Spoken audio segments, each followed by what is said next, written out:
الحمد لله نحمده ونستعينه ونستغفره ونؤمن به ونتوكل عليه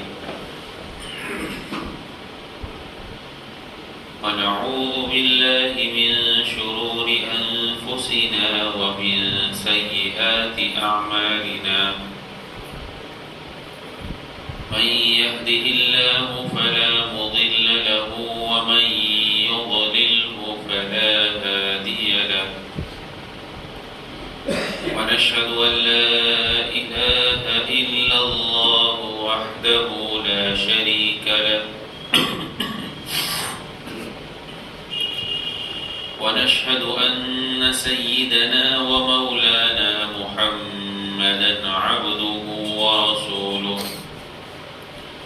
أما بعد فأعوذ بالله من الشيطان الرجيم بسم الله الرحمن الرحيم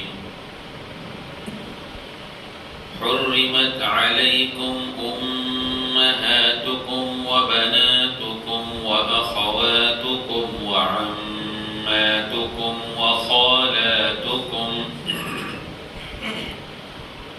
وخالاتكم وبنات الأخ وبنات الأخت وأمهاتكم اللاتي أرضعنكم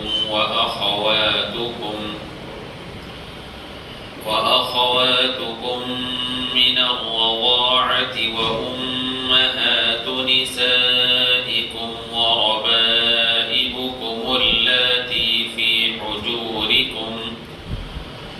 حجوركم من نسائكم اللاتي دخلتم بهن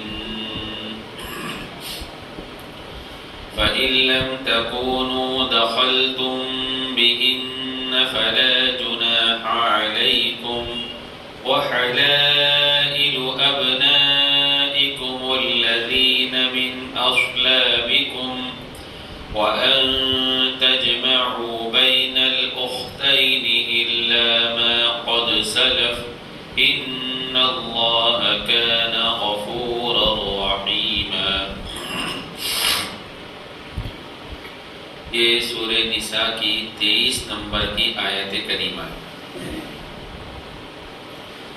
اللہ رب العزت ارشاد فرماتے ہیں تم پر حرام کر دی گئی ہے تمہاری مائیں، تمہاری بیٹیاں، تمہاری بہنیں، تمہاری پھوپھیاں، تمہاری خالائیں اور بھتیجیاں اور بھانجیاں اور تمہاری وہ مائیں جنہوں نے تمہیں دودھ پلایا ہے اور تمہاری دودھ شریک بہنیں اور تمہاری بیویوں کی مائیں اور تمہارے زیر پرورش تمہاری سوتیلی بیٹیاں جو تمہاری ان بیویوں کے پیٹ سے ہو جن کے ساتھ تم نے صحبت کی ہو. ہاں اگر تم نے ان کے ساتھ صحبت نہ کی ہو اور انہیں طلاق دے دی ہو یا ان کا انتقال ہو گیا ہو تو تم پر ان لڑکیوں سے نکاح کرنے میں کوئی گناہ نہیں ہے. نیز تمہارے سگے بیٹوں کی بیویاں بھی تم پر حرام ہے اور یہ بات بھی حرام ہے کہ تم دو بہنوں کو ایک ساتھ نکاح میں جمع کرو. البتہ جو کچھ پہلے ہو چکا وہ ہو چکا، بے شک اللہ بہت معاف کرنے والا بڑا مہربان ہے.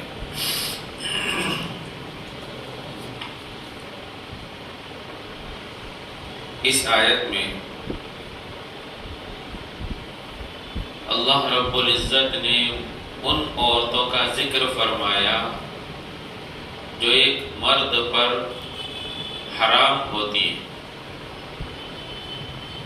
یعنی اس سے نکاح کرنا حرام۔ اللہ رب العزت نے سب سے پہلے ایک مرد کو بنایا اور پھر مرد کی ضرورت کو پورا کرنے کے لیے عورت کو بنایا۔ گویا مرد جو ہے اپنی ضرورت کو ایک عورت سے پوری کرتا ہے، لیکن اللہ رب العزت نے مرد کے لیے کچھ عورتیں ایسی رکھی کہ جس سے وہ مرد کے اوپر ان عورتوں کا احترام ضروری ہوتا ہے۔ ان احترام کے تحت چونکہ ایک مرد ایک عورت سے نکاح کرتا ہے تو اس نکاح کی وجہ سے وہ مرد اس عورت کے ساتھ بے تکلف ہوتا ہے، اس کے ساتھ ہر قسم کی بات بھی کرتا ہے، لیکن اس طرح کی بات وہ ہر عورت سے نہیں کر سکتا، بلکہ کچھ عورتیں اللہ رب العزت نے محترم بنائی تو مرد کے لیے ضروری ہے کہ ان عورتوں کا احترام کرے، ان عورتوں کی عزت کرے۔ اب اگر نکاح حلال کر دیا جائے تو پھر وہ احترام باقی نہیں رہے گا، ان کو جو عزت دینی چاہیے وہ عزت باقی نہیں رہے گی۔ اس لیے اللہ رب العزت نے ایک بارڈر قائم کر دی کہ ماں کو ماں کے درجے میں رکھا جائے، بہن کو بہن کے درجے میں رکھا جائے، ان کے ساتھ جو احترام والا معاملہ ہونا چاہیے وہ باقی رہے اور بیوی کو اس کے درجے میں رکھا جائے۔ اللہ رب العزت نے اس آیت میں کچھ عورتوں کا ذکر فرمایا، نہ اس کے علاوہ بھی اور عورتیں ہیں جو ایک مرد پر حرام ہوتی ہے، ان کو دوسری آیات میں یا احادیث میں ذکر کیا گیا۔ یہاں جن عورتوں کا ذکر ہے ان عورتوں کو گویا 3 قسموں پر یہاں تقسیم کیا گیا، 3 قسموں کی عورتیں یہاں ذکر کی گئی، 3 قسم کے رشتے اور تعلق سے جو ہونے والی عورتیں ہیں جن سے نکاح حرام ہے ان کو یہاں ذکر کیا گیا۔ پہلی چیز نسبی تعلق، خاندانی تعلق، کٹنب والا تعلق، کہ نسب کے اعتبار سے جو عورتیں حرام ہوتی ہیں ان کو ذکر کیا گیا۔ نسب اور خاندان یہ بھی اللہ رب العزت کی بہت بڑی نعمت ہے۔ اللہ رب العزت نے قرآن پاک میں جہاں اپنے احسانات بندوں کو گنوائے کہ ہم نے تم پر یہ احسان کیا، ہم نے تم پر یہ احسان کیا، ہم نے تمہیں یہ نعمت عطا فرمائی، یہ نعمت عطا فرمائی، ان کے تحت اللہ رب العزت نے ایک کی خاندان کی نعمت کو بھی ذکر فرمایا۔ وَهُوَ الَّذِي خَلَقَ مِنَ الْمَاءِ بَشَرًا فَجَعَلَهُ نَسَبًا وَصِهْرًا، کہ ہم نے انسان کو ایک ناپاک منی کے قطرے سے بنایا اور پھر اس کو خاندان دیا۔ دوسری چیز یہاں جو ذکر فرمائی وہ سسرالی رشتہ، شادی کرنے کے بعد جو سسرال ہوتا ہے تو اس رشتے کی وجہ سے کچھ عورتیں ایک مرد پر حرام ہو جاتی، اور سسرالی رشتہ یہ بھی اللہ رب العزت کی ایک بہت بڑی نعمت ہے۔ جس کو اسی آیت میں خاندانی رشتے کے ساتھ سسرالی رشتے کو بھی اللہ رب العزت نے نعمت کے طور پر ذکر فرمایا. بشرا فجعلہ نسبا وصہرا، خاندان دیا اور سسرالی رشتہ عطا کیا، یہ بھی اللہ رب العزت کی ایک نعمت. اور تیسری چیز جس کی وجہ سے ایک مرد پر ایک عورت حرام ہوتی ہے وہ دودھ شریک ہے، رضاعت ہے، کہ ایک بچے نے کسی عورت سے دودھ پیا اور اسی عورت سے کسی اور بچی نے بھی دودھ پیا، تو اب یہ دونوں دودھ شریک بھائی بہن ہو گئے. اس کی وجہ سے بھی وہ بہن کے درجے میں ہو گئی، وہ اس پر حرام ہے، یعنی اس سے نکاح کرنا حرام ہے. اللہ رب العزت نے تینوں قسم کی عورتوں کا اس آیت میں ذکر فرمایا. پہلے ذکر فرمایا تم پر حرام کر دی گئی ہے تمہاری مائیں. اس سے پہلے والی آیت میں بھی گزر چکا کہ زمانہ جاہلیت میں لوگ اپنی سوتیلی ماں سے نکاح کرنے میں کوئی عیب نہیں سمجھتے تھے، یعنی اپنی حقیقی ماں سے تو نکاح نہیں کرتے تھے، لیکن ایسی عورت جس سے باپ نے شادی کی ہو، یعنی وہ سوتیلی ماں ہو، اور پھر باپ کے انتقال کے بعد اس ماں کو، سوتیلی ماں کو اپنی ملکت سمجھتے تھے اور اس سے نکاح کرنے میں کوئی عیب اور برائی نہیں سمجھتے تھے. اللہ رب العزت نے اس کا رد فرمایا کہ تم پر حرام کر دی گئی ہے تمہاری مائیں.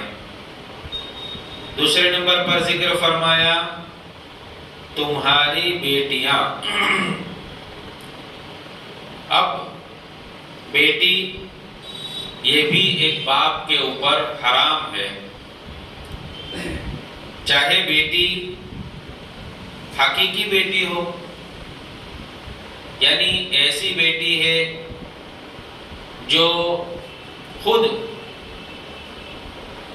میرے بطن سے پیدا ہوئی ہے، میری صحبت سے پیدا ہوئی ہے، یعنی باپ کی صحبت سے، یا ایسی بیٹی ہے جس کا ذکر آگے آئے گا کہ ایک عورت سے نکاح کیا جس کا نکاح پہلے ہو چکا تھا اور اس سے ایک بیٹی پیدا ہوئی تھی اور اس کے شوہر کا انتقال ہو گیا یا طلاق ہو گئی، اب اس سے اس نے شادی کی، تو اب وہ عورت اپنی اس بیٹی کو جو پہلے شوہر سے پیدا ہوئی تھی اس کو بھی ساتھ میں لے کر آئی، تو اب اس بیٹی سے بھی نکاح کرنا جو ہے حرام ہے. تو دوسری چیز یہاں فرمائی تمہاری بیٹیاں، تیسری چیز فرمائی تمہاری بہنیں. اب بہنوں کے اندر وہ ساری بہنیں آ گئی. ایک بہن تو حقیقی بہن، ایک بہن تو باپ شریک بہن، اور ایک بہن تو ماں شریک بہن. حقیقی بہن یعنی ایسی بہن ہے کہ میرا جو باپ ہے وہی اس کا باپ ہے، میری جو ماں ہے وہی اس کی ماں ہے، اس کو حقیقی بہن کہیں. باپ شریک بہن یعنی ہم دونوں کے باپ تو ایک ہے اور ماں الگ الگ ہے. ماں شریک بہن یعنی ہم دونوں کی ماں تو ایک ہے لیکن باپ الگ الگ ہے، کہ ماں نے جو ہے شادی کی تھی، پھر اس کے بعد ہمارے باپ کا انتقال ہو گیا، پھر جو ہے ماں نے دوسری شادی کی اور اس سے ایک بچی پیدا ہوئی. تو تینوں قسم کی بہنوں سے نکاح کرنا حرام. حقیقی بہن ہو، باپ شریک بہن ہو یا ماں شریک بہن ہو. تیسری چیز بیان فرمائی آگے تمہاری پھوپھیاں. پھوپھیوں میں بھی تینوں قسم داخل ہیں. ایک تو حقیقی پھوپھی، سگی پھوپھی، سگی پھپھو یعنی باپ کی بہن. سگی پھپھو سے بھی نکاح کرنا حرام. ایسی پھپھو جو باپ شریک ہے، یعنی میرے باپ کی سگی بہن نہیں ہے بلکہ باپ شریک بہن ہے، یا ایسی پھپھو جو میرے باپ کی ماں شریک بہن ہے. تو سگی پھپھو سے بھی باپ شریک پھوپھی سے بھی اور ماں شریک پھوپھی سے بھی، ان تینوں سے جو ہے نکاح کرنا حرام۔ آگے بیان فرمایا تمہاری خالائیں، خالہ کہتے ہیں ماں کی بہن کو، یہاں بھی وہی تینوں قسمیں، حقیقی خالہ، ماں شریک خالہ، باپ شریک خالہ، ان تینوں سے جو ہے نکاح کرنا حرام۔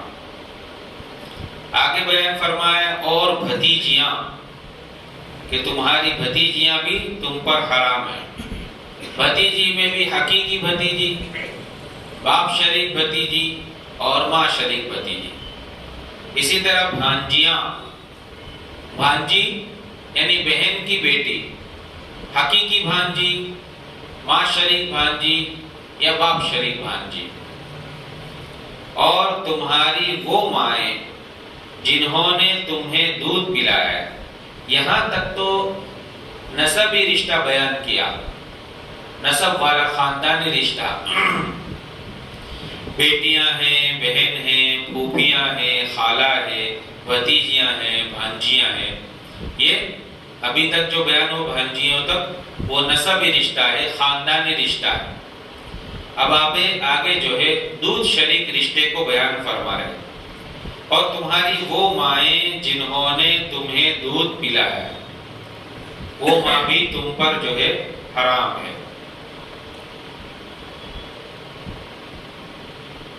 وہ عورت جس نے ایک بچے کو دودھ پلایا ہے تو وہ عورت بھی اس بچے کے لیے ماں کی طرح ہو جاتی ہے، اس کو دودھ پلانے والی ماں داعیہ کہتے ہیں۔ خود اللہ کے رسول صلی اللہ علیہ وسلم نے اپنی ماں بی بی آمنہ سے دودھ پیا، اور پھر حلیمہ سعدیہ رضی اللہ تعالی عنہا سے دودھ پیا، جو بنو سعد کی خاندان سے تعلق رکھتی تھی، بڑی غریب عورت تھی۔ اللہ کے رسول صلی اللہ علیہ وسلم نے ان سے دودھ پیا، اس وجہ سے وہ رضاعی ماں، دودھ شریک ماں کہا جاتا ہے۔ اب یہ رضاعت کب تک ثابت ہوتی ہے؟ ایک بچہ کسی عورت سے دودھ پیتا ہے تو وہ عورت اس بچے کے لیے ماں کی طرح ہو جاتی ہے، تو یہ کتنی عمر تک ہوتا ہے؟ تو علماء فرماتے ہیں کہ یہ 2.5 سال کی عمر ہے، 2.5 برس کی، کہ اگر ایک بچے کی عمر 2.5 سال سے کم ہے اور اس عمر کے اندر وہ بچہ کسی عورت کا دودھ پیتا ہے تو وہ عورت اس بچے کے لیے رضاعی ماں ہو گئی۔ اگر 2.5 سال کی عمر کے بعد اب وہ بچہ کسی عورت کا دودھ پیے تو وہ رضاعت ثابت نہیں ہوتی، وہ اس کی ماں نہیں شریک کی جائے گی۔ اسی سے یہ حکم نکلتا ہے کہ ایک مرد نے اپنی بیوی کا دودھ پی لیا، مرد کے لیے اپنی بیوی کی چھاتیوں کو اگر اس نے منہ میں لے لیا تو اس کی گنجائش ہے، اجازت ہے، لیکن جس وقت عورت کو دودھ آ رہا ہے اس زمانے میں مرد کو چاہیے کہ وہ احتیاط کرے، یعنی چھاتیوں کو منہ میں نہ لے، لیکن بالفرض و محال کبھی حالت یہ ہو گئی کہ اس نے لے لی اور مرد کے منہ میں عورت کا دودھ آ گیا، تو یہ دودھ کے آنے کی وجہ سے وہ مرد کی ماں نہیں بنتی اس کی بیوی۔ اور یہ مسئلہ بہت مشہور ہوا، بعض مرتبہ لوگ پوچھتے بھی ہیں کہ بھائی کسی عورت کا دودھ پی لے تو اس کی وجہ سے وہ ماں بن جاتی ہے، تو یہ نکاح باقی رہا کہ نہیں رہا؟ تو عورت کا دودھ پینا مرد کے لیے بہت بڑا گناہ ہے، حرام ہے، لیکن اس پینے کی وجہ سے وہ مرد کا نکاح اس عورت سے ٹوٹ جاتا ہے، یہ صحیح بات نہیں۔ نہیں پینا چاہیے پی نہیں سکتے ہیں، لیکن اگر کسی نے منہ میں لیا اور دودھ آ گیا تو اس آنے کی وجہ سے جو ہے وہ عورت اس پر حرام نہیں ہوتی۔ تو رضاعت کی مدت، یعنی ایک بچہ کسی عورت کا دودھ پیوے، وہ رضاعت کی مدت 2.5 سال ہے، 2.5 برس ہے۔ 2.5 برس تک اگر کوئی بچہ کسی عورت کا دودھ پی لیتا ہے تو وہ عورت اس بچے کے لیے رضاعی ماں بن جاتی۔ 2.5 سال کے گزرنے کے بعد وہ رضاعت والا حکم نہیں رہتا۔ تو یہاں بیان کیا کہ تمہاری وہ مائیں جنہوں نے تمہیں دودھ پلایا ہے اور تمہاری دودھ شریک بہنیں، یعنی جس عورت نے تمہیں دودھ پلایا ہے بچپن میں 2.5 سال سے پہلے، اسی عورت نے کسی اور لڑکی کو دودھ پلایا، چاہے تو اس زمانے میں ہی پلایا ہو جب تم پی رہے ہیں، چاہے تم پی رہے ہیں اس زمانے سے پہلے پلایا ہو، چاہے تم پی رہے ہیں اس زمانے کے بعد میں پلایا ہو، کبھی بھی اس عورت نے، جس عورت نے تم کو دودھ پلایا ہے، کسی اور لڑکی کو بھی دودھ پلایا تھا تو وہ لڑکی بھی تمہاری رضاعی بہن ہو گئی، اس سے بھی نکاح نہیں کر سکتے۔ تو تمہاری دودھ شریک بہن اور تمہاری بیویوں کی مائیں، یہاں سے تیسری قسم بیان کرے سسرالی رشتہ، اور تمہاری بیویوں کی مائیں جس کو ہم ساس کہتے ہیں، کہ تمہاری ساس سے بھی نکاح کرنا حرام ہے، جائز نہیں ہے، اس کو ساس کہتے ہیں۔ ساس اس لیے کہتے ہیں کہ اس کو ہر وقت ٹینشن رہتا ہے کہ بھائی میرا داماد میری بیٹی کو برابر رکھے گا کہ نہیں، اس کی سانس پھولتی رہتی، تو اس کو اس کا ساس کہتے ہیں۔ تو تمہاری بیویوں کی مائیں یعنی تمہاری ساس، اس سے بھی نکاح حرام ہے۔ تمہارے زیر پرورش تمہاری سوتیلی بیٹیاں جو تمہاری ان بیویوں کے پیٹ سے ہو جن کے ساتھ تم نے خلوت کی ہو۔ یہاں یہ مسئلہ سمجھنے کا ہے۔ تمہاری سوتیلی بیٹیاں، لیکن وہ سوتیلی بیٹی کہ جس سوتیلی بیٹی کی ماں کے ساتھ تم نے نکاح کے بعد صحبت کی ہو۔ مثال کے طور پر تم نے کسی عورت سے نکاح کیا، نکاح کرنے کے بعد ابھی رخصتی نہیں ہوئی، خلوت صحیحہ حاصل نہیں ہوئی، تنہائی میسر نہیں ہوئی، صرف نکاح ہوا تھا، ابھی رخصتی نہیں ہوئی تھی۔ رخصتی نہیں ہوئی تھی اور اس بیوی کو تم نے کسی وجہ سے طلاق دے دی یا اس کا انتقال ہو گیا، تو اب چونکہ تم نے وہ عورت سے صحبت نہیں کی تھی تو اس عورت کی بیٹی جو پہلے شوہر سے تھی اس کے ساتھ نکاح کرنے کی اجازت ہے، جائز ہے، کر سکتا ہے۔ لیکن اگر تم نے اس عورت سے خلوت صحیحہ کر لی، تنہائی اختیار ہو گئی، اب تنہائی اختیار ہونے کے بعد اس عورت کی بیٹی جو پہلے شوہر سے تھی وہ تمہارے لیے حرام ہو گئی۔ تو یہاں وہی فرمانا ہے کہ زیر پرورش یعنی تمہاری پرورش میں ہے وہ بیٹی، وہ عورت، وہ لڑکی جو تمہاری بیوی کی بیٹی ہے، جو پہلے شوہر سے ہوئی تھی، لیکن اب تم نے چونکہ اس عورت سے صحبت کر لی تو وہ اس کی بیٹی تمہارے لیے حرام ہو گئی۔ لیکن اگر خلوت نہیں ہوئی تھی، اس سے پہلے طلاق دے دی یا اس کا انتقال ہو گیا، تو تم پر ان لڑکیوں سے نکاح کرنے میں کوئی گناہ نہیں ہے۔ آگے فرمایا تمہارے سلبی بیٹوں کی بیویاں، یعنی تمہارے سگے بیٹوں کی بیویاں بھی تم پر حرام ہے۔ جس کو بہو کہتے بہو. تو ایک سسرے کے لیے، ایک سسر کے لیے اپنی بہو سے نکاح کرنا حرام ہے، چاہے بیٹے کے طلاق دینے کے بعد ہو، بیٹے کے انتقال کے بعد ہو. لیکن چونکہ اب وہ بیٹے کے نکاح میں ایک مرتبہ رہ چکی ہے، تو اب اس لڑکی سے، اس عورت سے جو ایک زمانے میں بہو رہ چکی تھی، اس لڑکی سے، اس عورت سے نکاح کرنا سسر کے لیے جائز نہیں ہے، حرام ہے. تو اس لیے کہا کہ سگے بیٹے کی بیوی. یہاں ایک مسئلہ اور ہے کہ اگر کسی نے کسی لڑکے کو دتک لیا، گود لیا،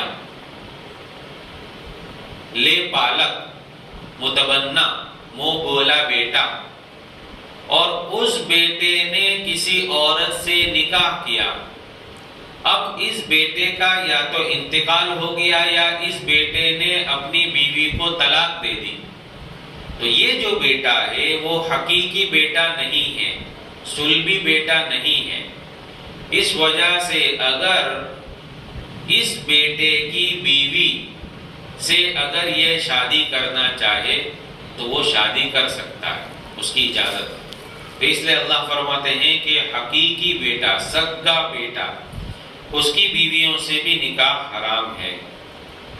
آگے فرمایا اور یہ بات بھی حرام ہے کہ تم دو بہنوں کو ایک ساتھ نکاح میں جمع کرو. دو سگی بہنوں کو ایک ساتھ میں نکاح میں جمع کرنا حرام ہے. اگر ایک بہن سے نکاح کیا، اس بہن کا یا تو انتقال ہو گیا یا اس کو طلاق دے دی، اب طلاق دینے کے بعد اس کی عدت گزر گئی، اس کے بعد اگر وہ اس عورت کی بہن سے نکاح کرنا چاہے تو کر سکتا ہے، لیکن دو بہنوں کو ایک ساتھ میں نکاح میں جمع کرنا حرام. تو فرمایا کہ یہ بات بھی حرام ہے کہ تم دو بہنوں کو ایک ساتھ میں نکاح میں جمع کرو. زمانہ جاہلیت میں چونکہ اس طرح ہوا کرتا تھا، زمانہ جاہلیت میں بہت ساری چیزیں ہوا کرتی تھی جو اس زمانے میں بھی ہو رہی ہے، بہت ساری چیزیں. ان میں سے ایک چیز یہ بھی ہے، ابھی کچھ دن پہلے کا واقعہ ہے یہیں کا، کہ ایک مرد نے یہاں سامنے ہی رہتا قریب میں، اس نے دو بہنوں کو نکاح میں جمع کیا. اب جب اس کو میرے کو پوچھنے والے نے پوچھا تو میں نے کہا کہ یہ جمع نہیں کر سکتے، حرام ہے دو بہنوں کو. تو اس نے کہا دلیل میں کہ اللہ کے رسول صلی اللہ علیہ وسلم کی دو بیٹیاں حضرت عثمان کے نکاح میں تھیں. تو میں نے کہا کہ بیوقوف، حضرت عثمان رضی اللہ تعالیٰ عنہ نے پہلے ایک بیٹی سے نکاح کیا، بدر کا موقع ہے، اللہ کے رسول صلی اللہ علیہ وسلم جنگ بدر میں تشریف لے گئے، آپ کی بیٹی بیمار ہے، حضرت عثمان کی بیوی. حضرت عثمان کو بدر میں جانے سے منع کیا گیا کہ آپ جو ہے اپنی بیوی کی خدمت میں رہے، اس کی تیمارداری میں رہے. بدر کی خوشخبری آ رہی ہے اور یہاں حضرت عثمان کی بیوی یعنی اللہ کے رسول صلی اللہ علیہ وسلم کی بیٹی کا انتقال ہوتا ہے اور یہاں دفن کیا جاتا ہے. اللہ کے رسول صلی اللہ علیہ وسلم نے جب ایک بیٹی کا انتقال ہو گیا تب جا کر دوسری بیٹی سے نکاح کروایا، اور اس کے بعد جب دوسری بیوی کا یعنی دوسری بیٹی کا اللہ کے رسول صلی اللہ علیہ وسلم کی انتقال ہو گیا تو آپ نے فرمایا کہ اگر میری تیسری بیٹی بھی ہوتی تو میں عثمان کے نکاح میں دیتا. تو یہ ایک کے انتقال کے بعد دوسرے کے ساتھ شادی کی، تو وہ دلیل میں یہ پیش کرتا ہے کہ دو دو بیٹیاں حضرت عثمان کے نکاح میں تھیں. تو یہاں اللہ رب العزت اسی کی حرمت بیان فرما رہے ہیں کہ دو بہنوں کو ایک ساتھ میں نکاح میں جمع کرنا حرام ہے. اور زمانہ جاہلیت میں اس طرح کی غلطی ہو گئی ہے تو اللہ رب العزت فرماتے ہیں ان اللہ کان غفورا رحیما، بے شک اللہ بہت معاف کرنے والا ہے، بڑا مہربان ہے. جو زمانہ جاہلیت میں اسلام سے پہلے ہو گیا اللہ رب العزت اس کو معاف فرمائے. اسی طرح کے اور احکامات بھی اللہ رب العزت آگے بیان فرمائیں گے جس کو انشاءاللہ بسم اللہ الرحمن الرحیم سبحانک اللہم و بحمدک و تبارک اسمک و تعالی جدک و لا الہ غیرک اللهم صل على سيدنا مولانا محمد وعلى آل سيدنا مولانا محمد مبارك وسلم یا ارحم الراحمین یا اکرم الاکرمین. یا اللہ ہم تمام کے گناہوں کو معاف فرما، تمام کی خطاؤں سے درگزر فرما. یا اللہ اپنی رضا والی زندگی نصیب فرما، اپنی ناراضگی والی زندگی سے حفاظت فرما. اللہ ایسے کاموں کی کرنے کی توفیق عطا فرما جس سے تو راضی ہوتا ہے، ایسے کاموں سے حفاظت فرما جس سے تو ناراض ہوتا ہے، جس سے تیرا غضب اترتا ہے. اللہ پوری امت کی حفاظت فرما، اللہ پوری امت کی حفاظت فرما، پوری امت کی مغفرت فرما. اللہ ہمارے بیماروں کو شفا عطا فرما، مقروضوں کی قرضوں کی ادائیگی کی شکل صورتیں پیدا فرما، حاجت مندوں کی حاجت پوری فرما. اللہ جو جس لائن سے پریشان ہے ہر ایک کی پریشانی کو اپنے فضل سے اپنے کرم سے دور فرما. یا اللہ جو مانگا عطا فرما، جو مانگنے سے رہی اپنے فضل سے عطا فرما. آقا صلی اللہ علیہ وسلم کے صدقے اور توفیق میں ہمارے دعا قبول فرما. یا رب صلی وسلم دائما ابدا علی حبیبک خیر الخلق کلہم. سبحان ربک رب العزة عما یصفون، سلام علی المرسلین والحمد للہ رب العالمین.